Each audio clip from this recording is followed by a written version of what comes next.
From the year 2000 to 2022, over 90% of fund managers underperformed the S&P 500. Warren Buffett didn't, because he only buys companies with durable moats. In this video, I'll show you his moat signals, real business examples, and by the end, you'll know how to separate hype from true competitive strength. Without this, you'll keep making mistakes that will ruin your portfolio. Welcome to the channel, friends. We've all seen this before. A stock goes up and up and up, and you feel that it's never going to go down, and then it happens. It crashes straight down. Think about Teladoc, Peloton, Zoom, Rivian Motors. Just a few years ago, these stocks were really high, really expensive, but today they're only a fraction of where they used to be. And it wasn't just them. There's many more examples that I can give you, but these stories, they show exactly the same pattern. Excitement is not durability. Without a moat, the growth never lasts. So what exactly is a moat? Warren Buffett, he breaks it down into 5 things that if a company has those 5 things, then it protects that company from other competitors stealing its profits. And the first thing is something called intangible assets, also known as patents. So I'll write patents over here. And an example of this is something like Pfizer. In 2011, they had a patent for a cholesterol medication called Lipitor. The generic name now is known as atorvastatin.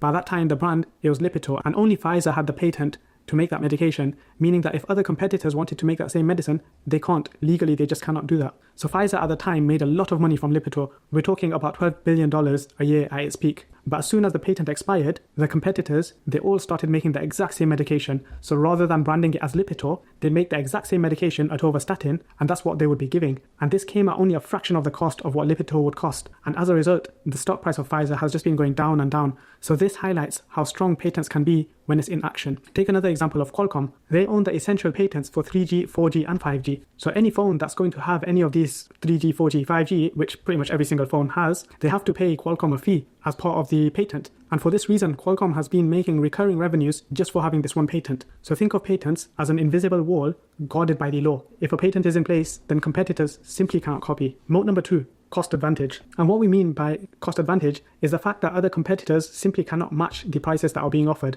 And let's use something like Costco as an example. Costco are able to get things at such a cheap price compared to what other stores can get certain things at. And for that reason, Costco can sell things for cheaper and still make a profit. Whereas if other retailers wanted to copy, they'll be losing money. And that's what we mean by cost advantage. They can sell cheaper and still make a profit. And Costco is a perfect example of this. By the way, if you're finding this useful, please subscribe to my newsletter below, where I go through all of the market news of the week and I tell you exactly what stocks I'm watching going forwards as well. The third moat is switching costs. And essentially what we mean by switching costs is the fact that switching the company for the customer would be really painful to do. And an example for this is Microsoft. Think about your workplace. You probably use Microsoft Outlook. You probably have access to Microsoft Excel, Microsoft Word, the whole Microsoft ecosystem. And if you try and convince the company to move to Google instead, so Google Sheets, Google Docs, etc., then it might not be suitable for the company because all of the formulas that they have in Excel, they'll have to transfer that over. There's a risk that the formulas might not transfer over, certain files might not transfer over, and it also involves things like retraining the staff. So something like this would be really time consuming and really painful to do for the customer. And for this reason, the customer would usually just be happy to stick with Microsoft. So that's an example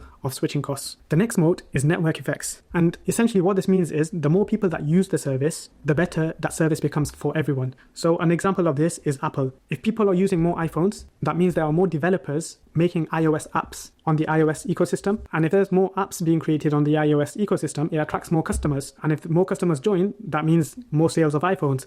So it's a cycle. The more people that use it, the more benefit there is for the customer, and as a result, that in itself drives more customers. And the final example of moats would be something called efficient scale. And what I mean by efficient scale is it just does not make sense for a competitor to come onto the scene. If you use an example of something like Canadian Pacific, where they have all of the railroads in Canada, the railroads are already put out. So it doesn't really make sense for a competitor to come and make whole new tracks. It just does not make sense. So that's what we mean by efficient scale. So these are your moats. So just to summarize everything, so you've got patents such as Pfizer and Qualcomm, you've got cost advantage such as Costco, you've got switching costs such as Microsoft, you've got network effects such as Apple, even Visa and MasterCard, and you've got efficient scale, so your railroad companies. These are all just examples. Of course, there's many more that fall within each moat. So when looking at a company, in order to avoid getting burnt, you need to see whether it meets any of these requirements. If it meets one of them, great, it's got a moat. If it meets multiple of these, then that's when you're talking about a really strong compounding company. And that's what we should be looking for when we're actually analyzing companies. And something like this, you can't just see this sort of stuff from looking at numbers, the PE ratio, etc.